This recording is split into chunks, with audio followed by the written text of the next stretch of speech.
Turabasuhuje turabifuza gukomeza kugira ibihe byiza mwese mukunda kandi mugakurikira Primo Media Rwanda.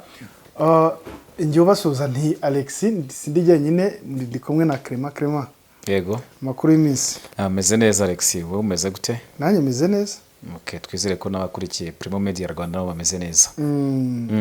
Ya twatumaze akanya tutaganirira abantu ku makuru bari kuvugwa hirya no hino haba hano mu karere k'ibiyaga bigari ndetse no kwisi yose muri rusange, akaba ari cyo kiganiro nyine tugarutsemo icyuyu munsi. Ariko icyuyu munsi tugiye kwibanda ku makuru ari kuvugwa mu burasirazuba bwa Repubulika ya Demokarasi ya Kongo, aho kuva tariki ya 17 aho intumwa nyine zihagarariye Repubulika ya Demokarasi ya Kongo n'izari zihagarariye AFC M23 zivuye mu biganiro. Nabonye abo ku ruhande rwa M23 bavugaga ko batsinze igitego, bagitsinze Repubulika ya Demokarasi ya Kongo kubera ko bemeranyijwe guhanahana basirikare, kuko noneho Repubulika ya Demokarasi ya Kongo byashize kemera kuba yibaha. Ariko n'ubundi nk'uko twabibonye mu masezerano yari yabanje, ntibyabujije ko abo kurwana bo bakomeza kurwana. Yego. Abo kubera iki dukomeza kubona imitutu y'imbunda mu gihe bari gusinya amasezerano ngo yo kubahiriza guhagarika intambara? Waruvuze ngo Repubulika ya Demokarasi ya Kongo na AFC 23 mu byo bemeranyije harimo guhererekanya imfungwa. AFC 23 ikavuga ko yatsinze igitego, ariko ubwo igitego nge navuga ko kitarajya mu izamu. Hari igihe umuntu atera umupira ukajya ku murongo wenda kuri ubu ngubu hagiye haza ikoranabuhanga ku bareba umupira nk'uko wari ubihuje ko batsinze igitego. Hari ibyo mu Bongereza bita goal line technology, nuko ngo si cyo kitego cyarenze umurongo cyane cyarenze umurongo, kandi kujya kureba ibyo ngibyo urumva haba hakirimo uruhande rumwe ruvuga ati cyarenze umurongo, urundi ruti ntabwo cyarenze umurongo. Na hariya rero kuvuga yuko bemeranyije guhana imfungwa nyuma y'igihe kirekire ko ingingo si ubwa mbere iganiriweho. Umwaka ushize mu kwezi kwa 7 nibwo AFC 23 n'intumwa za Repubulika ya Demokarasi ya Kongo basinyanye amasezerano ya mbere Doha muri Qatar. Mu byo bemeranyije n'ubundi harimo guhererekanya imfungwa hagati y'impande zombi. Imfungwa za mbere urabizi ko AFC 23 yazitanze zigizwe n'abapolisi n'abasirikare babarirwa mu 100 kandi Repubulika ya Demokarasi ya Kongo ikazakira. Imfungwa za kabiri mu minsi ishize ihuriro AFC 23 ryatangaje ko rigomba gutanga imfungwa 5,000, ariko Repubulika ya Demokarasi ya Kongo irazanga ivuga ko itakwizera ubuziranenge bwabo, ivuga iti wasanga harimo intasi za AFC 23 ariko rwari urwitwazo, kuko ntabwo ushobora kuba wayoberwa abasirikare bawe cyangwa ugira abo wemera nabo wanga muri izo mpamvu wabisobanura. Ariko noneho ubugize uti muri ibi biganiro yatsinze igitego, yerekana yuko igiye guhana imfungwa hagati y'impande zombi. Ariko nanone ntibirakorwa. Yari amasezerano yasinywe, yego biganiro byarangiye ku ya 17, ariko kugeza amagingo aya ngaya Alex ntabwo twari twabona ku mugaragaro izo mfungwa za AFC 23 zitangwa. AFC 23 ivuga ko Kinshasa yafunze abarenga 700 nibisaba, ariko Repubulika ya Demokarasi ya Kongo yemeye gutanga 311. Urumva nanone aho ngaho 311 muri 700 nta na 50% y'abasabwa. Nta irimo kugeza na n'uyu munsi. Noneho rero nta numwe wari wanatangwa ku ruhande rwa FARDC cyangwa se rwa Repubulika ya Demokarasi ya Kongo ava Kinshasa ngo aze muri AFC 23. Byibuze tuvuge ngo iyo ntambwe yatewe. Ni amasezerano akiri mu mpapuro, ariko tugiye kureba mu bikorwa aho ngaho kuri iyo ngingo waruhereyeho ya mbere, no kubiha igihe kikaba aricyo kibisobanura, kubera yuko ibyo Repubulika ya Demokarasi ya Kongo yemera uyu munsi kubitegereza ejo ngo ibikore usanga iri gukora ibihabanye. Wajya kuri cyo cya kabiri wari ukomojeho nacyo kijyanye n'amasezerano y'agahenge, nayo ni ingingo yemeranyijwe hagati y'impande zombi, aho impande zombi zemeranyijwe ko zitagomba gukomeza imirwano, zigomba guhagarika imirwano, ko nta ruhande rugomba kongera kurasa ku rundi. Repubulika ya Demokarasi ya Kongo yemera ko itazongera kurasa ku basivile, ibintu binateye isoni n'ikimwaro cyane kuba baremeye ubwabo bakabyemera kajya mu masezerano ko atazongera kurasa ku basivile ahantu hatuwe cyane ndetse no kwangiza ibikorwa remezo. Hanyuma ariko ibiganiro byatangiye ku itariki 16 birangira kuri 17, ariko noneho kuri 18 bukeye bwaho bamaze gusoza ibyo biganiro byabereye mu Busuwisi ku mugabane w'Uburayi, nibwo noneho hagabwe ibitero mu bice bitandukanye kuri 18, kuri 19 na 20. Iyo minsi 3 n'ubundi ibitero byarabaye mu misozi miremire ya Minembwe muri territoire ya Fizi muri Kivu y'Amajyepfo, muri Kivu y'Amajyaruguru muri teritwari ya Masisi aho ngaho n'ubundi habaye imirwano, buri mpande zombi zigatungana intoki, zikoresha ya diplomasi yo gutungana intoki, aho uruhande rumwe rwigira ko ari umwere cyangwa se umwana mwiza ko ari rwo rwarashweho. Ariko nanone ibyo ngibyo yaba AFC 23 iri gushinja Kinshasa ko ariyo yarenze ku gahenge nyuma y'igihe gitoya bakagabwaho ibitero mu matware yabo ubwo muri Kivu y'Amajyepfo na Kivu y'Amajyaruguru. Ku rundi ruhande FARDC n'igisirikare cya Kongo nabo bakorana, barimo bacancuro Wazalendo, FDLR, ingabo z'u Burundi n'abandi, nabo bagashinja AFC 23 batanatinya kuvuga yuko yungo ifashwa n'u Rwanda. Banditse AFC 23 bashyiraho akarongo kaberamye RDF, ego bakavuga bati niyo yagabye ibitero. Kugeza magingo yangana nabivuze mu minsi ishize yuko n'ubundi amasezerano umuntu yagakwiye guha agaciro na amasezerano y'ibiva ku murongo w'urugamba atari ibyanditse mu mpapuro. Tugiye kureba mu mateka Alex nawe urabizi hari wasanga amasezerano yaragiye asinywa menshi ariko ku murongo w'urugamba ntibuza abantu gupfa, ntibuza ibikorwa remezo kwangirika, ntibuze n'intambara gukomeza. Na bino byo muri Repubulika Demokarasi ya Kongo rero urebye n'ibyasinywe nk'uko twari twabikomoje mu kiganiro giheruka, tuvuga ngo ubu ngubu bemeranyije yuko agahenge kagomba kubaho kandi karapfuye, kandi agahenge kagomba kugenzurwa na AFC 23 ndetse na Repubulika Demokarasi ya Kongo ihagarikiwe na MONUSCO. Ibaze MONUSCO niyo ihagararikiye ako gahenge. MONUSCO nayo isanzwe n'ubundi ishinjwa kubogama no gukorana n'imitwe nayo yiterabwoba cyangwa se yitwaje intwaro muri Repubulika Demokarasi ya Kongo irimo na FDLR. None uribaza ngo abo bantu barwanya hagati yabo bagiye no kwigenzura, none se kwa kwitana ba mwana aho ngaho ntabwo kuzakomeza. Hari ibintu nyine ureba ubundi ukibaza ngo tugiye nitwe turi kurwana ariko nitwebwe tugomba no kwigenzura yuko twarenze ku gahenge. Nundi nawe ugiye kubagenzura nawe ameze nka wa muranga w'umutsindirano, afite ikipe afana cyangwa se uruhande ari inyuma. Ibi byo muri Repubulika Demokarasi ya Kongo umuntu yabibonera ku byo ubona ku murongo w'urugamba, ibyo kuvuga ngo agahenge ubwo twakabonye kuko ibitero byakomeje kuri 18, 19 na 20, aho ubundi byo kuvuga ngo turabibonera mu mpapuro no kubibonera ku murongo w'urugamba. Aya masezerano twavuga ko n'ubundi aje asanga ntabwo navuga ko ari mashya, ahubwo nasubukura yari yabereye n'ubundi muri Qatar. Abantu bivuga ko n'ubundi yanga namwe ya Qatar uretse ko bayimuriye nyine mu Busuwisi kubera kwikanga ko cyangwa kubera ibitero bya Iran kuri Qatar cyangwa intambara iri kubera mu burasirazuba bwo hagati. Ubundi mu hari umugani w'ikinyarwanda uvuga ngo ntabwo wasigaye wawe hari gushya ujye kuzimya uwabandi. Nibyo rero Qatar yagize, ariko urumva ntiyabikoreye mu rugo n'ubundi kujya kubikorera uwabandi nabwo biba bifite icyo bivuze, nubwo n'ubundi biganira aho byajya hose n'ubundi icy'ingenzi ni icyavamo ari amahoro. Ariko ibi biganiro byo nta gishya cyaganiriwemo, urebye ku byemeranyijwe si bishya mu myanzuro. Hari icyo uri bwitege mu gihe cyose FDLR yaba itaraba neutralize ko hari kizashoboka? FDLR ariko bayishinze FARDC kuyisenya ubwo n'ubutegetsi bwa Kisekedi ntabwo bufite ubushobozi bwo kuba bwasenya FARDC nako busenya FDLR, kuko FARDC na FDLR ushiremo bihwanye ku murongo w'urugamba nibo bari kurwana, nibo batoza, barahembwa. Nuvuga ngo ni ikipe imwe igizwe n'abakinnyi bamwe. Kuvuga ngo rero uremeye nawe urasinye ngo uyu munsi ndasinye yuko ngiye gusenya FDLR mu bice ngenzura, ntabwo ari ibintu by'ako kanya byo guhita byikora ako kanya, biragoye. Uretse ko no mu bushobozi nose ubundi uwo muntu afite ibikoresho wamuhaye anagiye yabitwara, agarutse kukurwanya niwe usanzwe gutoza, niwe usanzwe afite ibirindiro by'aho agenzura. Nawe buriya FDLR ifite ibice byayo isa nkaho yatuyemo neza, yashinze imizi n'imiganda muri Kivu y'Amajyaruguru mu bice bya Walikale na za Masisi. Kuvuga ngo rero ngo irajya kuyirwanya none ahangaha, kandi wanareba mu bice inagenzura n'ubundi noneho n'urwo rwitwazo nanone rwo vuga ngo mu bice igenzura no mu bice igenzura buriya wasanga FDLR ziba mari nkeya n'ubu wenda ubu ngo bari kumwe mu gisirikare, ariko se mu bice igenzura ugereranyije niba amatware ya FDLR ari muri za Masisi na Walikale, kandi aho ngaho n'ubundi hariho hari umurongo w'urugamba, ubona ko kuvuga ngo wakwitega ko ngo FARDC izasenya FDLR izayisenya mu mpapuro ariko mu bikorwa byo biragoye.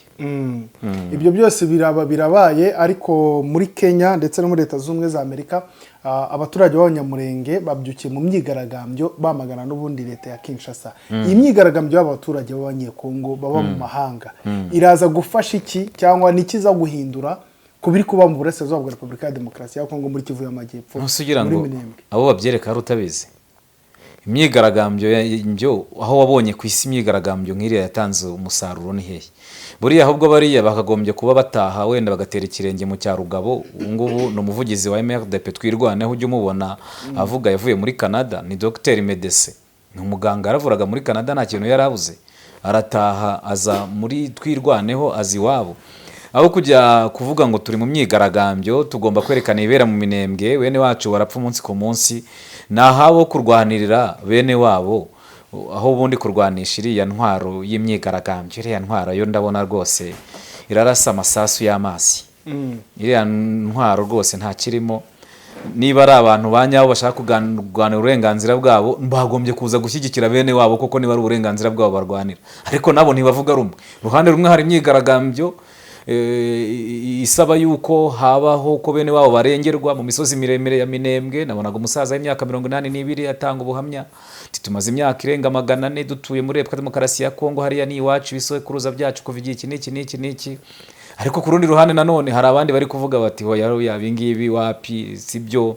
Abanyamurenge nabo ijwi ryabo kuko atari rimwe bacitsemo ibice, baratewe nabo baritera, nabo bajya babyivugira kubera yuko ngo bacitsemo ibice bibiri. Hari aho uzaba wumva bitwa Kagara, wabonye barimo n'abagiye gushimira perezida w'u Burundi Evariste Ndayishimiye, bamushimira ngo ineza yagiriye abanyamurenge ndetse n'ibyo akomeje gukora muri Repubulika Demokarasi ya Kongo warababonye.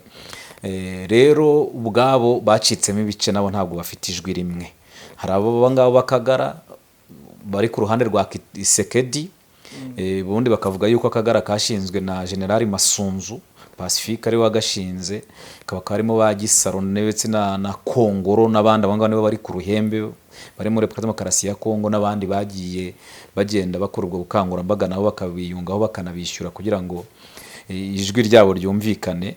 Ariko urumva ubwabyo ushaka no kugira ngo usenye abantu ubwabo ubasenyesha bene wabo, no kugira ngo ubaryanishe n'ijwi ryabo rizananirwe kugera aho rigera. Biracyagoye rero kuvuga yuko imyigaragambyo yaba iyo ngiyo yabereye muri Kenya, yaba yabereye muri Leta Zunze Ubumwe za Amerika, imyigaragambyo yaba ikemura ibintu byose ku isi. Ubwo ngubwo ntabwo muri Iran intambara iba yarabaye, kuko imyigaragambyo twarayibonye. Imyigaragambyo yo muri Iran yari itandukanye n'iy'abanyamurenge. Imyigaragambyo ibyo yaba yigaragarambiza ibyo ari byo byose, cyita rusange n'imyigaragambyo. Nose ubu ngubu mu Rwanda ko abanyarwanda bameneshejwe, bamwe bakagirwa impunzi kuva muri 59, ubu bari gukora imyigaragambyo, ubu bakaba baratashye mu gihugu, ari imyigaragambyo yabacyuye mu gihugu. Ukigaragambya kugeza ubwo imyigaragambyo gucyuye mu gihugu. Ku cyawe giti uravuze ngo begura imiheto barwana. Niba koko barwanira uburenganzira bwabo, hari aho bajya bavuga umugani uvuga ngo CV pacem pariberum, ni umugani w'ikilatini ushaka amahoro ategura intambara. Ubwo rero nabo niba koko bashaka amahoro kuri bene wabo, bagombye kureba niba harabayeho MRDP Twirwaneho, kuki habayeho Twirwaneho nyine. Bagombye gukomeza kwirwanaho bagashyigikira bene wabo mu buryo bushoboka ubwo ari bwo bwose. Bavuga ariko ko MRDP Twirwaneho ishukwa nandese, ishukwa n'abagize M23 badatinya kuvuga ko ari u Rwanda. Abo ngabo ubwo ngubyo nibyari nakubwiraga byo muri Kagara. Twirwaneho yavutse mu mwaka wa 2016. Ijya kuvuka bwa mbere bari abashumba babaga baragiye bakagabwaho ibitero, bakaza kunyagwa inka zabo. Batangira ari ukuvuga ngo twirwaneho twebwe abashumba ari kuza kutunyaga. Baza kugira ubwo bakura bavamo umutwe witwaje intwaro ugomba ariko n'ubundi kwirwanaho kw'abanyamurenge wo kusigasira ubuzima bwabo ndetse n'imitungo yabo, kugeza ubwo bavuyemo umutwe none ubu ngubu ufite n'intwaro zikomeye. Nyuma yaho hajemo Colonel Makanika akizamo hariya akitoroka igisirikare cya Congo FARDC akaza nibwo watangiye kuba umutwe ufite imbaraga mu 2020 kuzamura nyuma yuko yahageze agahindura uburyo agatangira gutanga imyitozo bagatangira kugura imbunda bakatangira koko kuba igisirikare gikomeye kugezana n'uyu munsi ubu ngubu wavuga ko bari kugenda bagira imbaraga bayoboye ngo na Sematama ni wagiye kubayobora niki no kuvuga ngo abo ngabo ugiye kureba uko bavutse uko bamye kera n'ubundi abafurero babagabaho ibitero babambura inka zabo bakagenda birwanaho uyu munsi kugeza ubwo n'ubundi bavuga bati twirwanaho n'iryo zina rirabivuga M23 bari bataratangira icyo gihe no kwihuza hashize se amezi angahe bihuje na M23 ko no mwaka utarashira ubwo se twavuga yuko none sibwo ngubwo mu gihe yabayeho icyo gihe M23 nawe ko yari iriho na twirwaneho iriho twavuga ko uyu munsi aribwo batangiye gushukwa ariho se washuka umuntu uharanira uburenganzira bwe ukamushuka ngo ajye guharanira uburenganzira bwe ahubwo numva wamushuka neza ubaye unamushuka Clement ibyo byose biri kuba ariko biri kuza nyuma y'amasezerano Leta Zunze Ubumwe za Amerika zagiranye na Repubulika ya Demokarasi ya Kongo yo kubemerera bimwe mu birombe bicukurwamo amabuye y'agaciro ariko reka tugaruke cyane cyane ku kirombe cya Rubaya kiri mu maboko ya M23 kugeza kuri iki gihe kuko M23 ntirabasha kwirukanwa hari ahantu hari kampanyi zo muri Leta Zunze Ubumwe za Amerika ziri kurwanira kiriya kirombe kuko zagihawe na Repubulika ya Demokarasi ya Kongo gusa ziri kukirwanira kandi zaragihawe nyine ariko iki byahawe Leta Zunze Ubumwe za Amerika ariko kampanyi zishaka kugicukuramo zirenze niyo mpamvu nkoresha ijambo ngo kukirwanira no vuga ngo ntabwo muri izo kampanyi zo muri Leta Zunze Ubumwe za Amerika ntekereza ko zakirwanira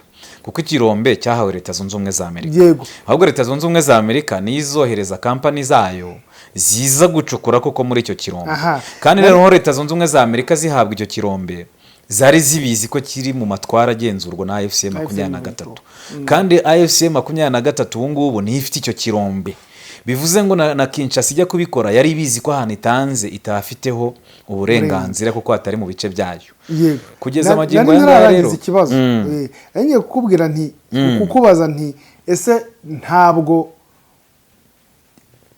kariya gace cyangwa abanyekongo bazakomeza kuhangana ubwabo bitewe n'uko Leta Zunze Ubumwe za Amerika itarabona icyo ishaka mu gihe M23 yakanga kurekura hari ahantu ntabwo byakomeza kuyikomerana kubera ko itarabona nyine icyo ishaka Leta Zunze Ubumwe za Amerika rega hari ikirimo cyose ni inyungu AFC 23 icyo ishaka ni iki ni inyungu zayo Repubulika Demokarasi ya Kongo icyo ishaka ni inyungu zayo na Leta Zunze Ubumwe za Amerika icyo zishaka ni inyungu zazo nuvuga ngo rero hariya inyungu Leta Zunze Ubumwe za Amerika izabishaka nizo M23 izabishaka mu gihe zaba zagize aho zihurira birashoboka ko izo kampani zo muri Leta Zunze Ubumwe za Amerika nubwo hari mu matwara ya AFC 23 byashoboka ko zaza zigacukura mu gihe AFC 23 ariko nayo ifite ibyo yemerewe kandi n'ubundi ugi ureba n'ubundi ibingibi byemeranyijwe nubwo twavuga ngo gahenge kari gukubitwa inshuro ariko noneho ibaze abantu bemeranya ngo agahenge katagira timeline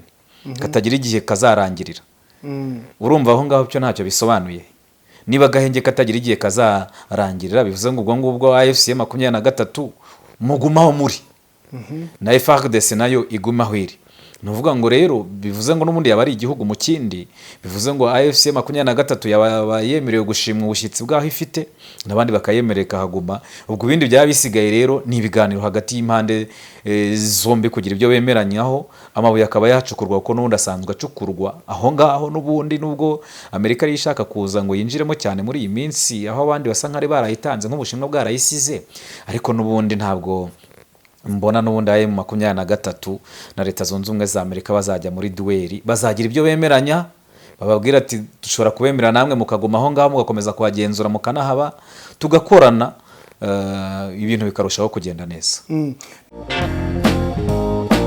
nta na rimwe uzigera ukorera imodoka yawe isuku ngo ubone ikeye bya nyabyo ihumura kandi nta n'udukoko dutera uburwayi ku ruhu no mu myanya y'ubuhumekero nk'igihe wakoresheje shampoo cleaner ya Sweet Kiga uyikoresha isukura imodoka yawe hanze kuri moteur ndetse no ku mapine mu kurinda body yayo ko yaga umugese no gusukura aho irangi ryaba ryarangiritse iyo winjiyemo imbere ugeze ku ntebe ku matapi no ku gisenge cyayo antibacteria igufasha gusukura wica udukoko twose tubangamira ubuzima bwawe kandi kanasiga impumuro nziza aho uyikoresheje hose bwose. Mu gusoza, Shining ni igufasha gusukura muri tablo y'imodoka yawe, kuri radiyo no ku matara, biyitera gushashagirana n'iyo waba ubikoze uri wawe mu rugo kandi bitagusabye gukoresha amazi menshi. Izi produit zose zikorwa n'uruganda rwa Zebenugesh Cosmetics rukorera i Rwamagana Mwurire. Gusa ukeneye kuzirangura cyangwa iyo gukoresha iwawe mu rugo, wazibariza ku iduka i Rwamagana imbere ya gare, no mu mujyi wa Kigali Kimironko iruhande rwa Beka, cyangwa mu mujyi wa Gisenyi imbere ya gare ya Rubavu. Zebenugesh Cosmetics ibakorera produit zifite kalite yo mu Busuwisi.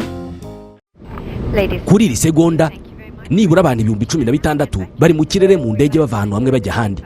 Kuzenguruka isi bisigaye byoroshye ku buryo uko turi miliyari 8 dusa naho turi abaturanyi kubera uburyo bwo gukora ingendo bisigaye bikorwa. Ikibazo nuko gutegura urugendo bigora. Gukora reservation ya tike y'indege, gushaka visa, ubwishingizi bw'urugendo. Amahirwe twagize nuko hari abantu bazobereye muri ibi bintu kandi biyemeje kudufasha. Abantu nka Ireme Travel Agents Limited, kompanyi nyarwanda iri mu zambere muri service zo gutegura ingendo, ubukerarugendo no kwakira abantu. Kompanyi yemewe n'ihuriro mpuzamahanga ry'ubwikorezi bwo mu ndege IATA. Niba wifuza kujya mu mahanga ku mpamvu izo arizo zose, icyo bigusaba ni ugutekereza urugendo rwawe gusa, ubundi ukegera Ireme Travel Agency bakagukorera reservation ya tike y'indege, bakagufasha gushaka visa, bakagukorera reservation ya hoteli, bakagukurikiranira ibya assurance y'urugendo. Iyo uturutse mu mahanga cyangwa se ujyayo, bagufata ku kibuga cy'indege ku giciro cya 50% cy'abandi babikorera. Ku bantu bari kure kandi bashobora kwishyura hakoreshejwe ikoranabuhanga online payment, tuguha link ubundi ukishyura. Ireme Travel Agency ikorera mu mujyi wa Kigali muri Mike mu nzu yo hasi mu muryango wa G41. Hamagara 07 85 36 48 cyangwa 07 89 88 0339. Ushobora no kwandika email kuri info@iremetravel.rawa. Wanasura urubuga rwa internet wa3.iremetravel.rawa. Leta z'ubumwe za Amerika zishobora kuzifasha M23 mu gucukura amabuye y'agaciro ku buryo intambara muri Kivu y'Amajyaruguru ishobora guhagarara, cyangwa Leta z'ubumwe za Amerika zakomeza nyine kubakinga FRDC kugira ngo zirukane M23 mu kariya gace. Hariya rega iyo wari kuyirukana rega nta ntungo ntabwo nose twavuga ko imbaraga zo kwirukana zarabuze. Haba barimo ibintu byinshi byo twavugaga mu minsi ishize na Karenija tuvuga tuti umugenga hariya wa byose abafite ikarita zari gukina, ariko urebye ibintu biri kuba byose urimo uravuga aho ngaho Rubaya kwemererwa amabuye y'agaciro n'ibiki, ukareba ibijyanye no guhindura itegeko nshinga muri Repubulika Demokarasi ya Kongo, ni ibintu byose bijyanye no kurangaza abaturage muri rusange no kurangaza abantu. Ibintu uko byateguye ugakomeza kwigira mu buryo buganisha ko na AFC 23 yakomeza kwigenzura bino bice ifite. Aho kubona uvuga ngo Leta Zunze Ubumwe za Amerika zirakomeza kuba inyuma ya Kinshasa, Leta Zunze Ubumwe za Amerika ziba zikina ikarita zazo, ikareba ngo ninde twakorana nkaba mfite amahoro n'umutekano muri ibyo birombe. Se ni bande ubundi bazaba bayicungira umutekano, ni bande bazacunga ibyo birombe, ni bande bazacunga izo nzira zizanyuzwamo amabuye y'agaciro, ni bande, ni hahe, ninde wavuga wo gukorana nawe bikagenda neza? Ibyo byose irabireba. Ushobora kuba wampaye ariko nyuma yo kuma nkabona ibindi nkwifuzaho nyuma bitashoboka, nkaba mfite undi twakorana ku ruhande kugira ngo ngire ibindi ngeraho. Byose rero ubona ko ari ibintu byo kurangaza abantu muri rusange, aho amabuye y'agaciro n'ubundi ntawe bayarwanira ko bamaze kuyahabwa. Igisigaye no kugira ibyo bumvikanaho, uruhande rugira ibyo rwemererwa n'urundi ryo rwemererwa. Kubera ko urebye ibyo muri Repubulika Demokarasi ya Kongo, ibyo AFC 23 yatangiye irwanira n'iki, hariya Rubaya ntizaharekura ngo ivemo ku ijana kuko kuva rarekura hariya Rubaya ikavamo burundu nyine ko gutsindwa kwayo. Abantu bajya bibaza ngo ubundi AFC 23 ubushobozi bwavahe ibiki byose idafite Rubaya ntabwo yabaho.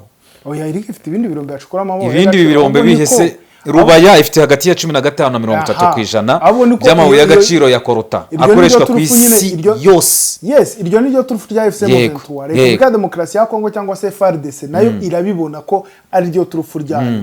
Mu mayeri yayo ashoboka nuko ishaka kwihakura kugira ngo ibiganiro ku meza iburi ijambo, kuko kwikanga no kwibwira ngo dushaka ibi niko izikifite ari Amerika ishaka, ari na FARDC cyangwa na FARDC. Ntabwo nayo wavuga ngo ni FARDC kuko urebye nka Kisekedi niwe wajyanye bino biro n'amasezerano muri Washington muri Leta Zunze Ubumwe. Wese yijyanye mu buri atabibaze, niwe wasabye yuko Amerika iza kuba umuhuza agira n'ibyo yemerera.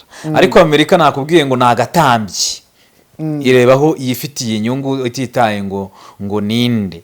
Ntabwo rero ngewe uwo ngo aka kanya mbona AFC 23 imanika amaboko ivuge ngo ivuye Rubaya biriya birombira birekuye aho handi mbwira ngo isigaranye amabuye y'agaciro se ishobora kutavayo ku bushake angahe kwijana, ishobora kutavayo ku bushake ikavayo ku mututu w'imbunda. Umututu w'imbunda ntabwo uhariye wavuga ngo iba yaravuyemo kera.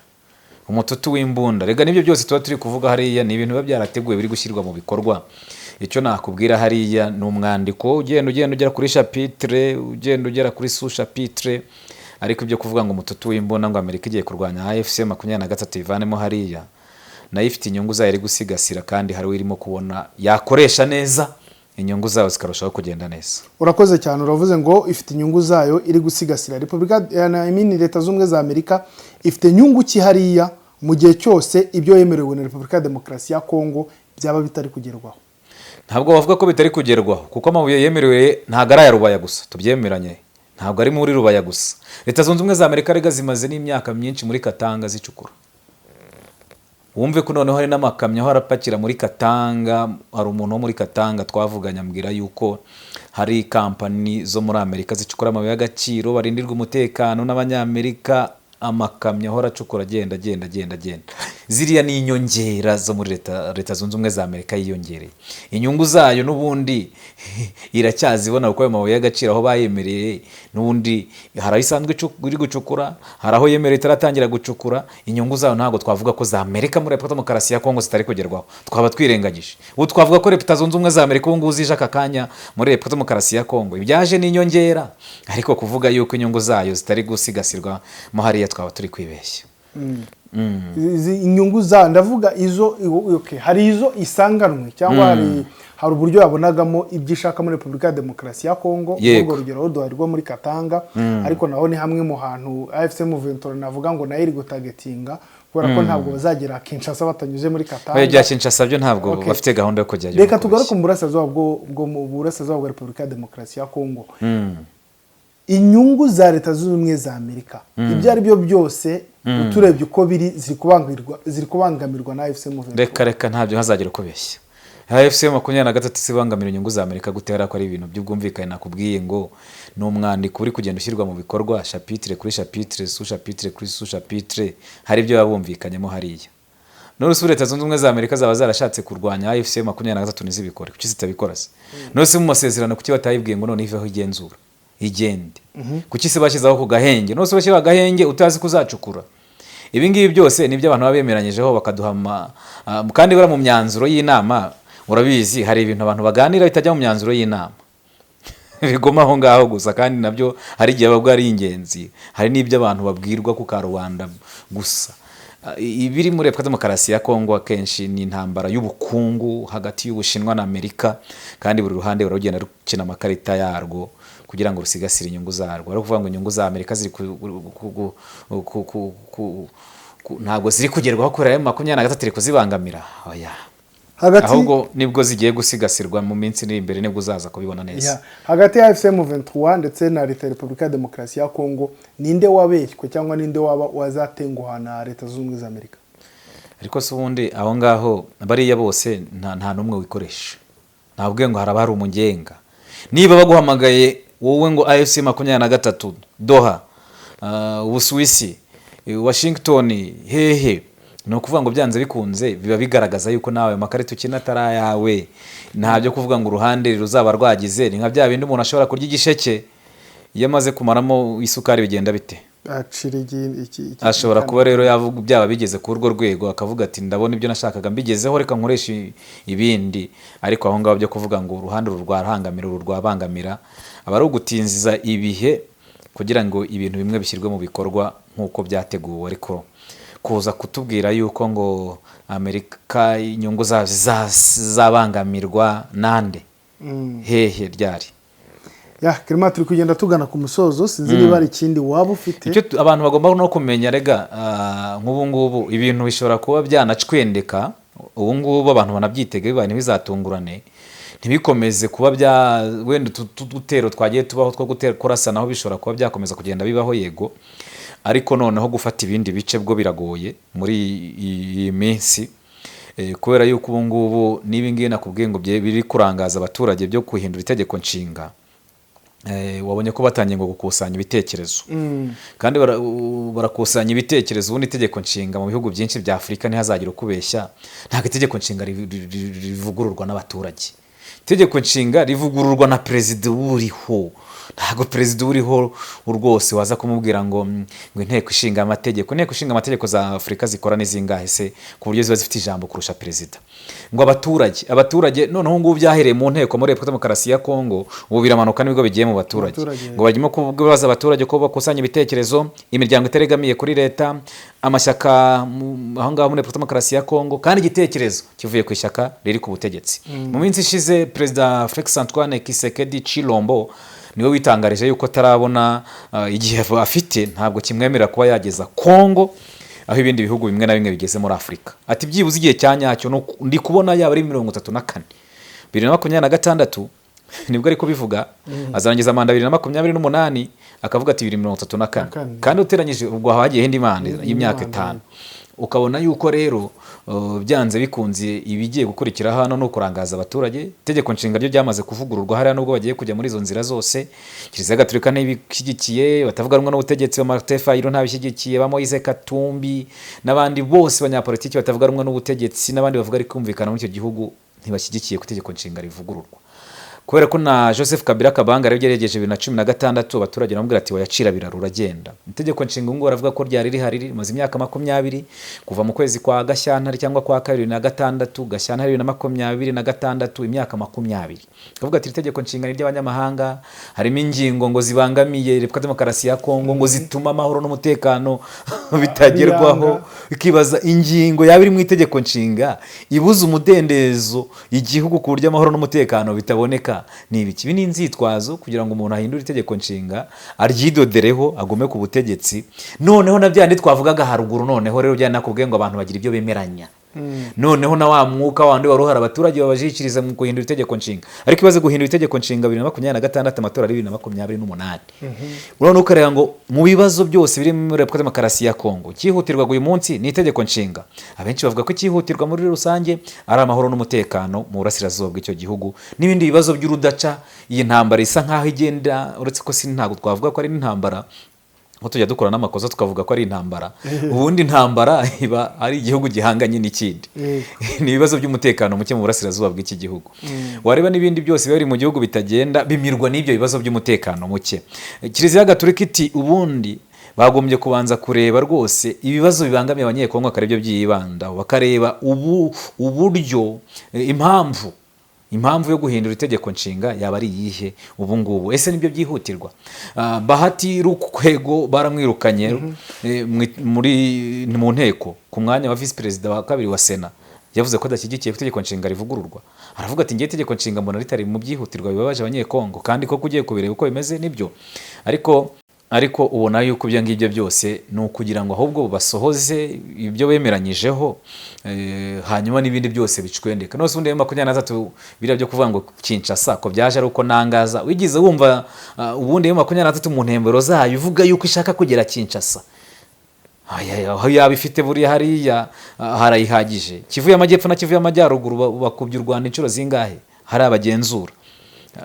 no kuvuga ngo rebyo byose abantu bashobora kugira ibyo bemeranyaho sakindi kabibyara ikindi. niyo mpamvu ibi ngubi bigiye kujyaho cyane no kuvugura itegeko nshinga n'ibyo bindi abaturage barangare nuko nyine abandi nabo bibereye muri shuguri zabo. Clement reka ngushimire. urakoze cyane. Kanshimire namwe mwese mwari mukurikiye Primo Media Rwanda babwira ko ibiganiro kuri urubuga rakagaruka. Ciao ciao. Bantu mufite gym, boxing club, spa, fitness center, massage center n'izindi serivisi aho mukenera kugenzura abakiriya bishyuye ifatabuguzi cyangwa subscription, ntibikiri ngombwa gukoresha impapuro, Excel cyangwa systeme zihenze kandi zidakora neza. AfiaOS.com yabazana igisubizo. Iyi ni online system igufasha gucunga neza membership na subscription z'abakiriya bawe. Igufasha gukurikirana ubwishyu bwabo bwa buri kwezi, kumenya uko abakiriya bakoresha iminsi yabo, kubona reports na statistics za company yawe, gukoresha AI chatbot ibunganira muri dashboard, ndetse no gukoresha QR code cyangwa fingerprint ku bwinjiriro ndetse n'ibindi. Nta mu develop ukeneye kandi nta system ihenze ukeneye kubaka, kuko ibyo byose tubigukorera ku $20 ku kwezi. Iyandikishe kuri AfiaOS afiaos.com cyangwa uduhamagare kuri 0791501668. Wanatwandikira kuri info@afiaos.com. Dukorera i Nyamirambo ku muhanda wa KN 203 ST ihegeranye na 10-2. Umwihariko muri iyi minsi nuko turi kubongereraho iminsi 5 y'ubuntu na support mu kwimenyereza system. afiaos.com ngiki gisubizo mu gucunga business yawe waba uhari cyangwa udahari.